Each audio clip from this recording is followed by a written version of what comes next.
నమస్కారం సంజయ్ సమయం న్యూస్ కి స్వాగతం. హెడ్లైన్ చూద్దాం. జనజాతర సభలో ఆకట్టుకున్న రాహుల్ రేవంత్ ప్రసంగాలు.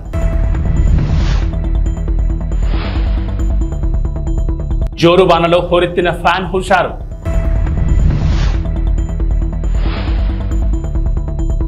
వైఎస్ఆర్సీపీ ఎమ్మెల్యే అభ్యర్థి కంబం విజయరాజు ఎన్నికల ప్రచారం. మహానేత స్వర్గీయ ఇందిరాగాంధీ ప్రాతినిధ్యం వహించిన మెదక్ పార్లమెంట్ నియోజకవర్గం నుంచి పోటీ చేస్తున్న నేల మధు ముదిరాజ్ కు కాంగ్రెస్ అధినేత రాహుల్ మద్దతు పలికారు. ఈ సందర్భంగా రాహుల్ గాంధీ మాట్లాడుతూ బీజేపీ రాజ్యాంగాన్ని మార్చి సామాన్య హక్కులను హరించేందుకు చూస్తోందని ఆరోపించారు. బీజేపీ మళ్లీ గెలిస్తే పేదలకు బీసీ, ఎస్సీ, ఎస్టీ, అనగాండ వర్గాల కింద రిజర్వేషన్లు రద్దు చేస్తుందని పేర్కొన్నారు. ముఖ్యమంత్రి రేవంత్ రెడ్డి మాట్లాడుతూ కాంగ్రెస్ పార్టీకి ప్రజల్లో వస్తున్న ఆదరణ చూసి ఓర్వలేక బీజేపీ, బీఆర్ఎస్ పార్టీలు కుట్రలు చేస్తున్నాయని ఆరోపించారు. ఈ కార్యక్రమంలో దామోదర్ రాజనరసింహ, జగ్గారెడ్డి, కొండా సురేఖ, సర్పంచులు, ఎంపీటీసీలు, మండల కాంగ్రెస్ అధ్యక్షులు పాల్గొన్నారు.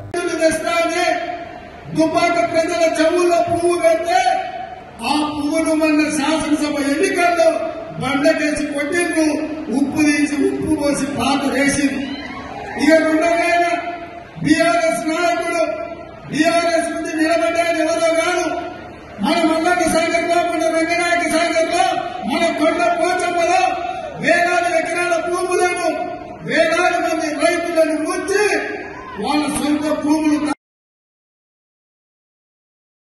मनरेगा పథకంలో భాగంగా ఈ రోజు కార్మికులకు 250 రూపాయలు దొరుకుతూ ఉన్నాయి.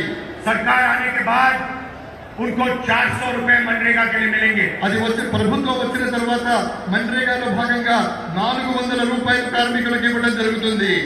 और जो आशा और आंगनवाड़ी में महिलाएं काम करती हैं उनकी आमदनी हम दुगनी करने जा रहे हैं. ఎవరైతే ఆశాలో ఉన్నారో, అంగన్వాడీలో పనిచేస్తున్నటువంటి మహిళలు ఉన్నారో వాళ్ళకు వచ్చేటటువంటి సంపాదన ఏదైతే ఉందో దాన్ని మేము రెట్టింపు చేస్తాము. గట్టిగా చప్పట్లు కొట్టండి. भाइयों बहनों, मैं आपको साफ बताना चाहता हूँ. స్నేహితులారా, సోదర సోదరీమణులారా, నేను మీకు స్పష్టంగా చెప్పాలనుకుంటున్నాను. एक लाइन में मैं आपको इंडिया सरकार के बारे में बताना चाहता हूँ. కేవలం ఒకే ఒక పంక్తిలో, ఒకే ఒక లైన్లో, ఒకే ఒక వాక్యంలో నేను ఇండియా ప్రభుత్వాన్ని గురించి నేను చెప్పాలనుకుంటున్నాను. जितना पैसा नरेंद्र मोदी जी ने हिंदुस्तान के अरबपतियों को दिया है उतना ही पैसा हम हिंदुस्तान के गरीब लोगों के बैंक अकाउंट में डालने जा रहे हैं. ఎంత సొమ్మైతే నరేంద్ర మోడీ గారు కోటీశ్వరులకు, ధనవంతులకు, కుబేరులకు ఇచ్చారో అంత సొమ్మును మేము పేదల యొక్క బ్యాంకు అకౌంట్లలో వేస్తాము. अंत में भाइयों बहनों, ये अम्बेडकर जी का संविधान है, गांधी जी का संविधान है, इसकी हम सबको मिलकर रक्षा करनी है. స్నేహితులారా, నేను చేతిలో పట్టుకున్నటువంటి పుస్తకం ఏదైతే ఉందో అది అంబేద్కర్ గారు రాసినటువంటిది, గాంధీ గారి స్వప్నం. కాబట్టి ఆ పుస్తకాన్ని, ఆ సంవిధానం అంటే ఆ రాజ్యాంగాన్ని పరిరక్షించుకోవాల్సిన బాధ్యత ప్రతి భారతీయుడి మీద ఉంది. रिजर्वेशन की रक्षा करनी है, पब्लिक सेक्टर की रक्षा करनी है, किसानों, मजदूरों, बेरोजगार लोगों को की रक्षा करनी है. రిజర్వేషన్ల ఫలితంగా రిజర్వేషన్లను మనం కాపాడుకోవాలి. అదే విధంగా కార్మికుల్ని కాపాడుకోవాలి, కర్షకుల్ని కాపాడుకోవాలి, పేదవాళ్ళని కాపాడుకోవాలి, ఇవన్నీ కాపాడుకోవాలి. పక్షపాతి బీసీలు బాగా బతకాలి, వాళ్ళు బాగా ఉండాలి అనేటువంటి ఆలోచనతోటి మేనిఫెస్టోలో బీసీ గణన చేయమని చెప్పడం మనందరికీ కూడా అదృష్టంగా భావించాలి. మరి ఈరోజు బీజేపీ పార్టీ మైనార్టీల రిజర్వేషన్ తీసేస్తాము అని మాట్లాడుతూ మైనార్టీ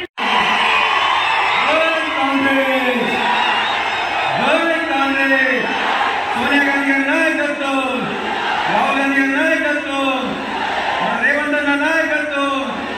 చాలా సంతోషం అన్న. ఈరోజు ఈ జనజాతర కార్యక్రమానికి ముఖ్య అతిథిగా వచ్చిన మన ప్రియతమ నాయకులు తుమ్మలపాలెంలో మత్స్యకారుల అభివృద్ధి కృషి చేస్తానని సర్నాల తిరుపతిరావు అన్నారు. ఈ సందర్భంగా మాట్లాడుతూ విజయవాడ ఎంపీగా కేసీఆర్ నానిని, ఎమ్మెల్యేగా తనను అఖండ మెజార్టీతో గెలిపించాలని కోరారు. తుమ్మలపాలెంలో 20 కుటుంబాల మత్స్యకారులు వైఎస్ఆర్సీపీ పార్టీలోకి పార్టీ కండువా కప్పి సాదరంగా ఆహ్వానించారు.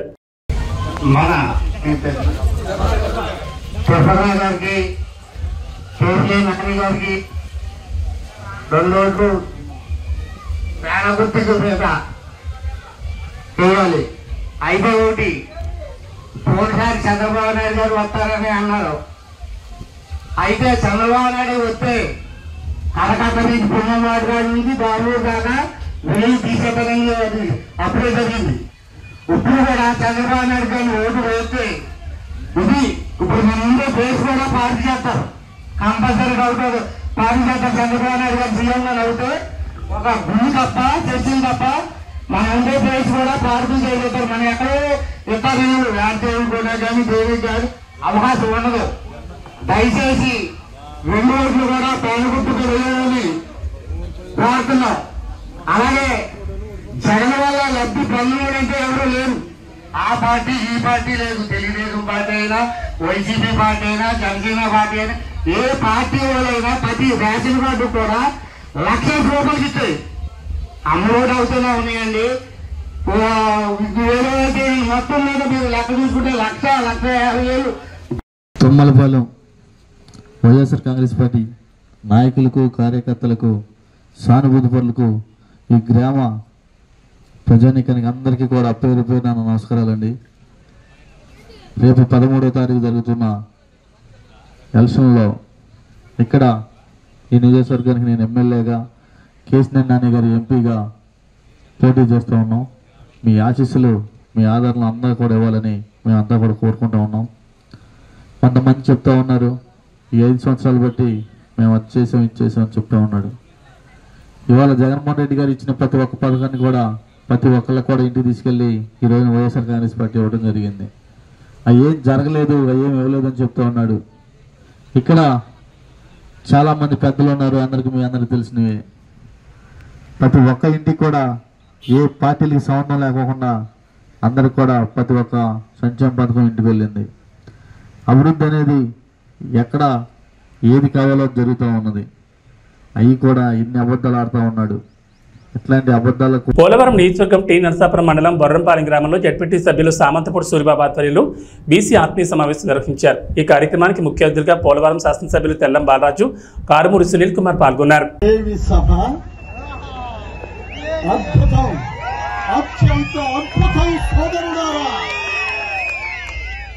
బీసీలు అంటే బడుగు బలహీన వర్గాలు కాదు, బలమైన వర్గం మంది. ఎస్సీలు, ఎస్టీలు, బీసీలు, మైనారిటీలు కలిసికట్టుగా ఉంటే రాజ్యాధికారం మనదే. సోదరుడారా, 1947 ఆగస్టు 15వ తారీఖున మన భారతదేశానికి స్వాతంత్ర్యం వస్తే ఆనాటి నుండి ఈనాటి వరకు ఎంతో మంది ముఖ్యమంత్రులను చూశాము. కానీ జగన్మోహన్ రెడ్డి గారు లాంటి ముఖ్యమంత్రి ఎన్నడైనా ఎప్పుడైనా చూడగలిగామా? సోదరులారా, ఆడపడుచులారా, అన్నదమ్ములారా, కార్మిక కర్షక సోదరులారా, కష్టజీవులారా, మనకు నేను చాలా బీసీలలో అగ్రగణ్యుడు, గౌడవ వాసి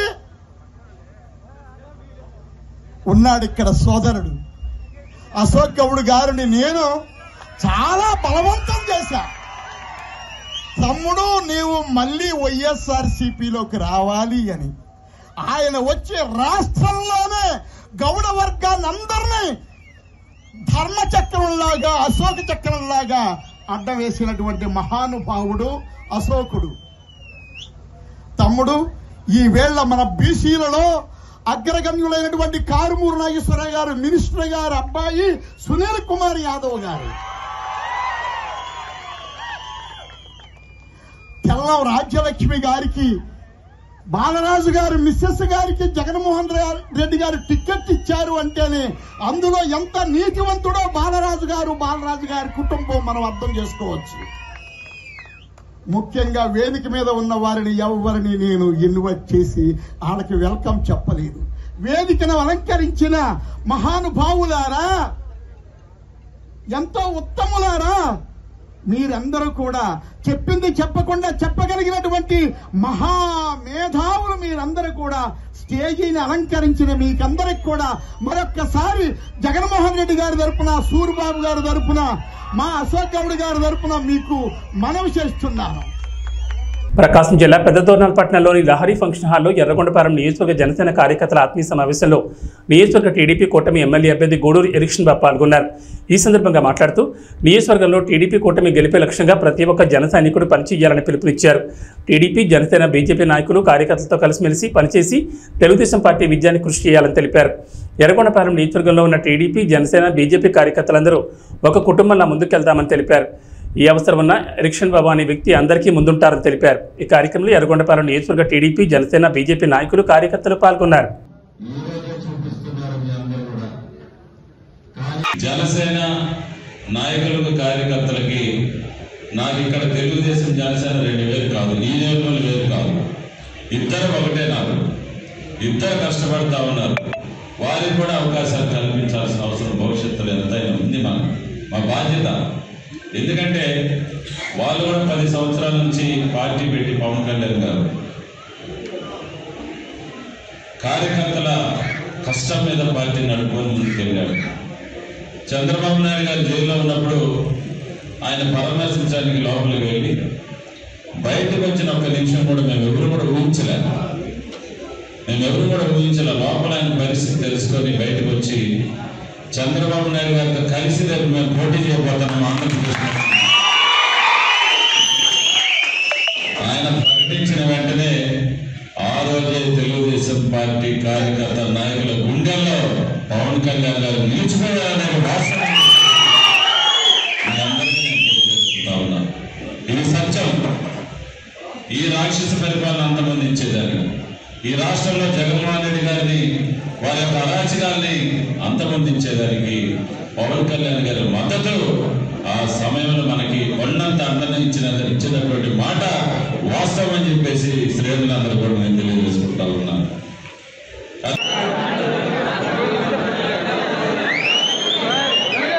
ఎన్టీఆర్ జిల్లా జగ్గేపేటలోని ప్రజల జీవితాల్లో వెలుగులు నింపడమే లక్ష్యంగా తెలుగుదేశం, జనసేన, బీజేపీ ప్రజా కూటమి అద్భుతమైన మేనిఫెస్టోను రూపొందించిందని బంగమిటి రాధాకృష్ణ అన్నారు.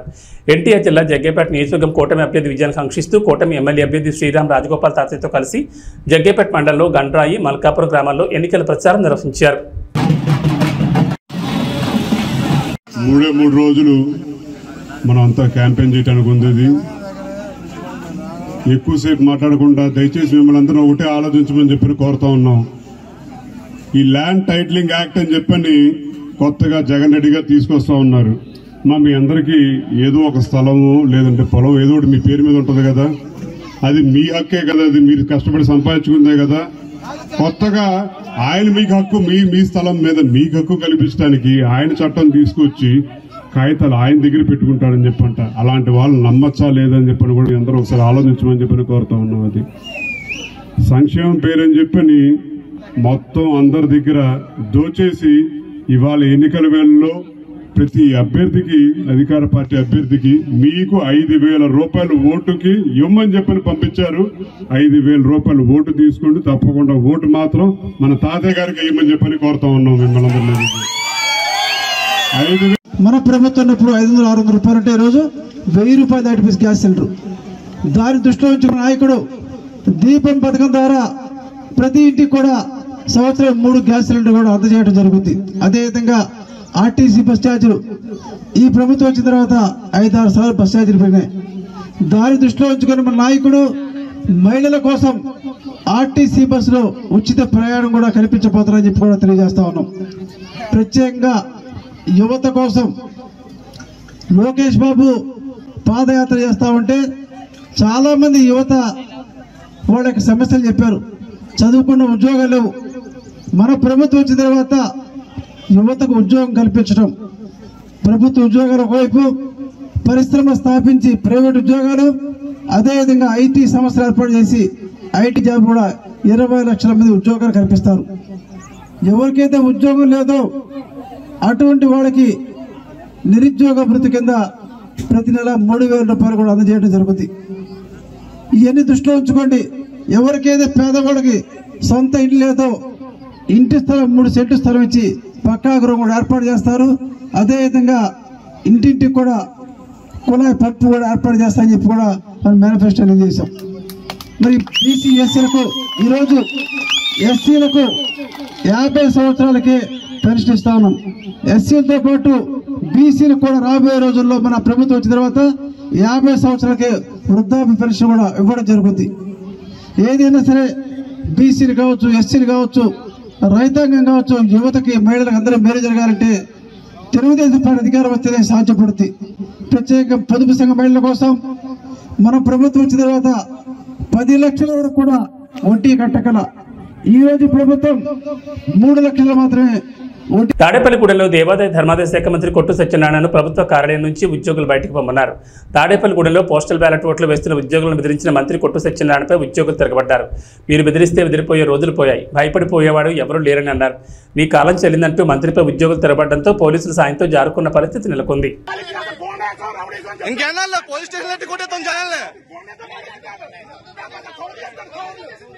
గేట్ బయట రావాలా, గేట్ బయట ఏదైనా గేట్ బయట ఫోటో తీసుకో, గేట్ రాబడం కాదు, గేట్ బయట, గేట్ బయట బాబు అటు కూడా తీయమ్మా, అటు తీసేసి ఒకరితో కాదు అందరూ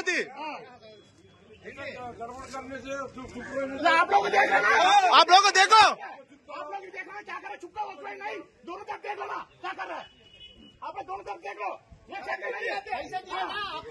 पैसा दिए ना क्या पे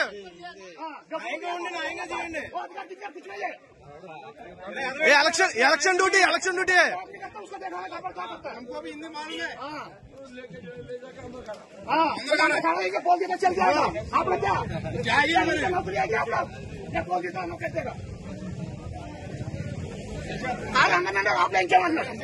ఏ హత్రం ఇంకా అయిపోయింది, రోజులు అయిపోయినాయి, బెదిరించి భయపడే రోజులు అయిపోయినాయి అందరి దగ్గర. క్యాండిడేట్ తిరగచ్చు రాబులా, క్యాండిడేట్ రాబుల పని ఏంటి?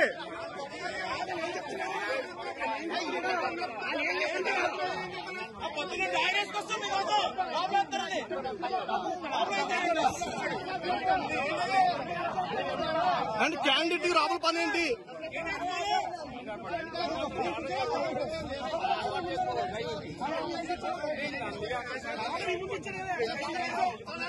శ్రీరామ్ రాజగోపాల్ విజయాన్ని కాంక్షిస్తూ వారి కుటుంబీకులు, కౌన్సిలర్ రామలక్ష్మి, మాజీ కౌన్సిలర్ కొరకోటి సైదుల ఆధ్వర్యంలో ఆలయ ప్రధాన అర్చకులు శ్రీరంగం శ్రీనివాచార్యుల బృందం ఆధ్వర్యంలో విశేష పూజలు జరిపి హోమం నిర్వహించారు.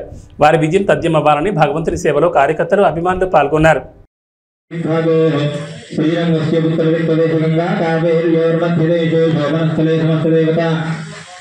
भगवद्भागवत आचार्य सन्निधौ अस्मिन् वर्तमान व्यावहारिक करणाय नमः, दर्पनेत्राय नमः, सुमुखाय परिस्थिताय नमः, मध्यमेकलायां चण्डाय नमः, प्रचण्डाय नमः, भद्राय नमः, सुभद्राय नमः, भुजाय नमः, विजयाय नमः, धात्रे नमः, विधात्रे नमः, मूर्धमेकलायां रवीन्द्राय नमः, रमतये नमः, ओं हम यमाय नमः, षण्वरुणते नमः, वरुणाय नमः, निम्बायते नमः, शङ्कुटेराय नमः, ओं ईशानाय नमः। एतेन्द्रादयः दिव्याभरणवस्त्रसंयुक्ताः अग्निमुखादव्यातव्याः ओं विद्ज्वालयामि ओं इति शोभमुद्रया अमृते करोमि। ओं रमद्वये नमः। अग्निं दूतं वृणीमहे होतारं विश्ववेदसम् अस्य यज्ञस्य सुकृतं। ओं रमद्वये नमः। ఎన్టీఆర్ జిల్లా తిరువూరు గంపలగూడెంలో వైసీపీ ఎంపీ, ఎమ్మెల్యే అభ్యర్థులు ఎన్నికల ప్రచారం నిర్వహించారు. ఈ సందర్భంగా జగనన్న గెలిపి మాజెండా అని ప్రజలు నినాదాలు చేస్తున్నారు. ఎంపీ కేసినేని నాని, ఎమ్మెల్యే అభ్యర్థి నల్లగట్ల స్వామిదాసులకు అపూర్వ స్వాగతం పలికారు. ప్రచారంలో మహిళలు, కార్యకర్తలు వేలాదిగా కథం తొక్కారు.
నాయకులందరూ కూడా మహిళా తల్లులందరినీ కూడా ముందు నడిపించాలి.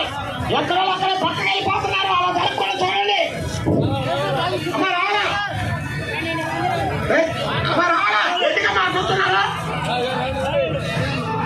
ఇచ్చాపురం నియోజకవర్గ ఉమ్మడి అభ్యర్థి బెందాలం అశోక్ కొర్లం పరిసర ప్రాంతాల్లో ప్రచారాన్ని కొనసాగించారు. ఎక్కడికి వెళ్లినా ప్రజలు జేజేలు పలుకుతూ స్వాగతం పలికారు. అత్యధికంగా మహిళలు పాల్గొని హారతలిస్తూ తిలకం దిద్దుతూ గెలుపు కోసం తమ వంతు కృషి చేస్తామని హామీ ఇచ్చారు. మాది మాకన్నపురము. నా పేరు మధ్యలో మహాలక్ష్మి. మాకు అశోక్ బాబే కావాలి. మాకు అశోక్ బాబుకే గెలిపిస్తాం. చంద్రబాబు నాయుడు గెలల్లా, అశోక్ బాబు గెలల్లా, రామ్మోహన్ నాయుడు గెలల్లా. మంచిగా చేసినారు. రోడ్లు, కరెంట్లు అన్ని చేసినారు. బిల్డింగ్ చేసినారు. అన్నీ బాగుపడతాయి. నీళ్ళు తాగలేకపోతున్నామని ఒక మహిళ ప్రశ్నించింది. మహిళ ప్రశ్నించిన వెంటనే సాయంత్రం అక్కడ ఉన్నటువంటి వైసీపీ గూండాలు వెళ్ళి ఆమె ట్రాక్టర్తో గుద్ది చంపేశారు. ఈరోజు దాని మీద కేసు లేదు. ఒక చిన్న కుర్రోడు వాళ్ళ అక్కని ఎందుకు ఏడిపిస్తున్నారని అడిగితే 10వ తరగతి కుర్రోడిని పెట్రోల్ పోసి తగలబెట్టేశారు. కేసు లేదు. ఇక్కడ మన నియోజకవర్గంలో ఒక వాలంటీరు ఒక వ్యక్తికి తల మీద నరికితే 18 కుట్లు పడితే కేసు లేదు. ఈ రకంగా కొంతమందిని పోలీస్ డిపార్ట్మెంట్ ని వాళ్ళ గుప్పెట్లో పెట్టుకుని ప్రజల్ని భయభ్రాంతులకు గురి చేయడం. ఇక పనికిమాలిన వ్యవస్థ మీకు తెలుసు, వాలంటీర్ వ్యవస్థ. అది ఎంత పనికిమాలిన వ్యవస్థ అంటే వాడికేమో జీతం అట మన డబ్బుల్లోంచి ఇవ్వాలట. మన డబ్బులని ఎందుకన్నానంటే మనం కొన్న పప్పు ఉప్పు మీదకి వచ్చినటువంటి ట్యాక్స్ నే 5,000 రూపాయలు హానరోరియంగా ఈ రోజు వాలంటీర్లకు ఇస్తున్నారు. మన డబ్బు ఆడికి ఇస్తే ఆడొచ్చి మన భుజాన కూర్చుంటున్నాడు.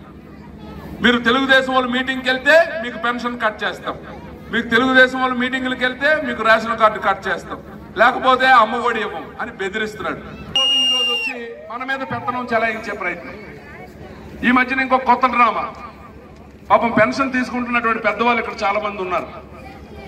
ఎలాంటి డ్రామాలు ఆడుతున్నారంటే, అమ్మ నాకు తెలియక అడుగుతారు, 5,000 రూపాయలు నీకు ప్రభుత్వం ఇస్తుంది కదా, ప్రభుత్వం ఇస్తుంది. ప్రభుత్వం ఇస్తే నువ్వు ఎవరికి పనిచేయాలి? ప్రభుత్వంకా పార్టీకా? ప్రభుత్వానికి పనిచేయాలి. మరి ఈరోజు నువ్వెందుకు రాజీనామా చేశావు?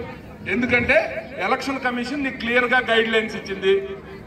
ఎట్టి పరిస్థితుల్లో ఎలక్షన్ కు సంబంధించినటువంటి ఏ ఒక్క కార్యక్రమంలోనైనా వాలంటీర్ గాని ఉంటే అక్కడ వాడిని వెంటనే వాడికి క్రిమినల్ కేసులు కట్టి వాడిని ఎట్టి పరిస్థితుల్లో కూడా ఉద్యోగం రాకుండా చేస్తామని చెప్పింది. చెప్పగానే జగన్మోహన్ రెడ్డి ఉలికి పడ్డాడు. వెంటనే ఏం చేశాడు? వాలంటీర్లతో రాజీనామా చేయించి ఈ రోజు ఇంటికి ఇస్తున్నటువంటి పెన్షన్లు మీరు వెళ్ళి బ్యాంకుల దగ్గర క్యూలు కట్టాల్సినటువంటి పరిస్థితి కల్పించాడు. ఈ ప్రాసెస్ లో కొంతమంది ముసలి వాళ్ళు చనిపోయారు. మరి ఈ చనిపోయినటువంటి వారికి బాధ్యులు ఎవరండి? ఏమంటే ఈ చనిపోవడం కూడా చంద్రబాబు నాయుడు గారు తప్పని చంద్రబాబు నాయుడు మీద తోసే ప్రయత్నం చేస్తున్నాడు. అంటే తండ్రి శవం పక్కన సంతకాలు తీసుకున్నటువంటి ఈ దగుల్బాజీ వెధవకి ఆఖరికి శవాలతో రాజకీయం చేయడం అలవాటు అయిపోయింది. 2019లో అలపేస్తున్నాడు, అది చంద్రబాబు నాయుడు గారు తప్పు అంటున్నాడు. సో ఈ రకంగా ప్రజల్ని ఇంకా మభ్యపెట్టే ప్రయత్నం చేస్తున్నాడు. మరి మీ అందరికీ తెలుసు, చంద్రబాబు నాయుడు గారిని అరెస్ట్ చేశారు. దాదాపు 60 రోజులు జైల్లో ఉంచారు. 16 నెలలు నేను జైల్లో ఉన్నాను కాబట్టి చంద్రబాబు నాయుడిని ఒక్క నిమిషమైనా జైల్లో ఉంచలేకపోతానా అని ఒక శాడిస్ట్ ఆనందం. ఈ శాడిస్ట్ ఆనందం తీర్చుకోవడానికి చంద్రబాబు నాయుడు గారికి జైల్లో పెట్టారు. అయితే అది మంచిదైంది. ఎందుకు మంచిదైందంటే 2 రకాలుగా మంచిదైంది. ఒకటి, చంద్రబాబు నాయుడు గారు దాదాపు తప్పు చేయలేదు. చంద్రబాబు నాయుడు గారు నాకు తెలిసి రోజుకు 3-4 గంటలు పడుకుంటానేమో, 24 గంటలు పనే చేస్తుంటాడు. ఆ 60 రోజులు జైల్లో ఉండడం వల్ల పెద్ద ఆయన కొంచెం విశ్రాంతి దొరికింది. మొదటి మంచిది. రెండో మంచితనం ఏంటంటే, సహజంగా ఎవడైనా అరెస్ట్ అయితే, ఇప్పుడు మన ఊర్లోనే ఎవడైనా అరెస్ట్ అయ్యాడు అనుకోండి, మనం ఆయన ఒక దొంగలాగా చూస్తాం, మాట్లాడడానికి ఇష్టపడం. మాట్లాడితే నా పక్కనోడు ఎవడైనా నా గురించి తప్పుగా అనుకుంటాడేమో అని దూరంగా ఉంచుతాం.